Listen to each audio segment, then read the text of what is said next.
ముంబైలో మళ్లీ 4 దశాబ్దాల నాటి పరిస్థితులు చోటు చేసుకున్నాయా?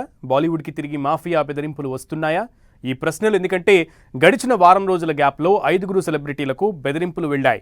గతంలో 1990ల కాలంలో బాలీవుడ్ను అండర్ వరల్డ్ మాఫియా ఏ రేంజ్లో వణికించిందో గుర్తు తెచ్చుకుంటున్నారు.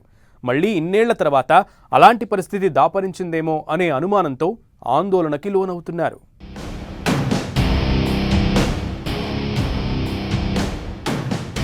ముంబైలో మళ్లీ మాఫియా పడగ విప్పిందా? బీ టౌన్ సెలబ్రిటీలకు బెదిరింపు లేఖలు. లారెన్స్ బిష్నోయ్ గ్యాంగ్ పనేనా ఇది?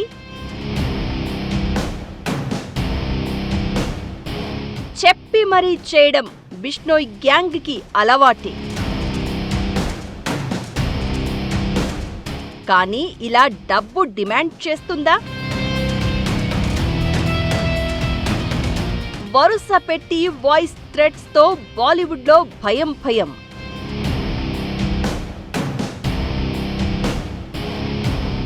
పైకి బింకంగా కనిపించినా లోపల వణుకు.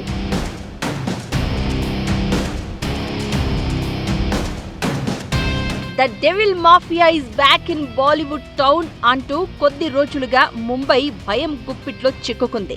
ముందుగా రణవీర్ సింగ్, తర్వాత రోహిత్ శెట్టి, ఆ తర్వాత ఆయుష్ శర్మ, హిమాన్షి ఖురేనికి ఇలా అంతా కలిపి వారం గ్యాప్ లోనే వాయిస్ మెసేజ్లు రావడంతో ఇది సీరియస్ మ్యాటర్ గా మారింది.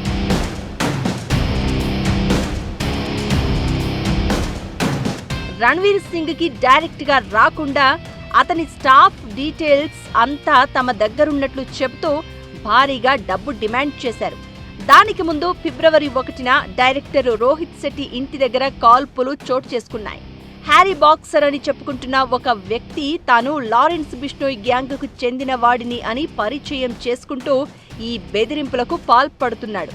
అయితే రోహిత్ శెట్టి స్టాఫ్ కు ఎలాంటి థ్రెట్ లేదని ఆయన సన్నిహిత వర్గాలు క్లారిటీ ఇచ్చాయి.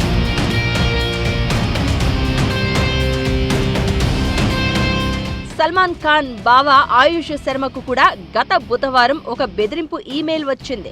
అందులో కూడా బిష్నోయ్ గ్యాంగ్ ప్రస్తావన ఉన్నట్లు పోలీసులు గుర్తించారు. తాజాగా యాక్ట్రెస్ కమ్ సింగర్ హిమాన్షి ఖురానాకి 10 కోట్లు ఇవ్వాలంటూ ఓ ఈమెయిల్ వచ్చింది. మెయిల్ తెరిచిన హిమాన్షి అందులోని వాయిస్ దెబ్బకు బెంబేలెత్తిపోయి పోలీసులను ఆశ్రయించింది.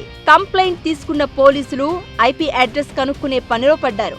ఒక్కొక్కరిగా బాలీవుడ్ సెలబ్రిటీలను టార్గెట్ చేస్తున్న ఈ విధానం చూస్తుంటే దీని వెనుక ఏదో ఒక ప్లాన్ ఉన్నట్లు అనిపిస్తోంది. ఇప్పటిదాకా ఎలాంటి పెద్ద ఇన్సిడెంట్ జరగలేదు. కానీ గత ఏడాదిలో ముంబై పొలిటీషియన్ బాబా సిద్దికీని మర్డర్ చేసిన తర్వాత ఇలాంటి ఘటనలపై పోలీసులు వెంటనే అప్రమత్తం అవుతున్నారు.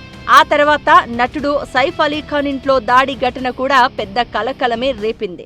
కొందరు ఈ పరిణామాలను లైట్ తీసుకుంటుంటే మరికొందరు మాత్రం లారెన్స్ బిష్నోయ్ గ్యాంగ్ ని లైట్ తీసుకోవద్దని, సెక్యూరిటీ తప్పనిసరిగా పెంచుకోవాలని కోరుతున్నారు. 1990లలోనూ ఇలానే అండర్ వరల్డ్ డాన్ దావుద్ సాయంతో మాఫియా బాలీవుడ్ ని బెదిరించిన సంగతి గుర్తు తెచ్చుకుంటున్నారు.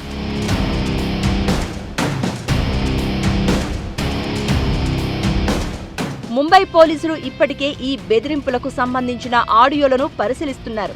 రణవీర్ సింగ్, రోహిత్ శెట్టి సహా కంప్లైంట్స్ ఇచ్చిన చోట సెక్యూరిటీ టైట్ చేశారు. టెక్నాలజీ సాయంతో ఈ మెసేజ్లు ఎక్కడి నుంచి వస్తున్నాయో ట్రేస్ చేస్తున్నారు.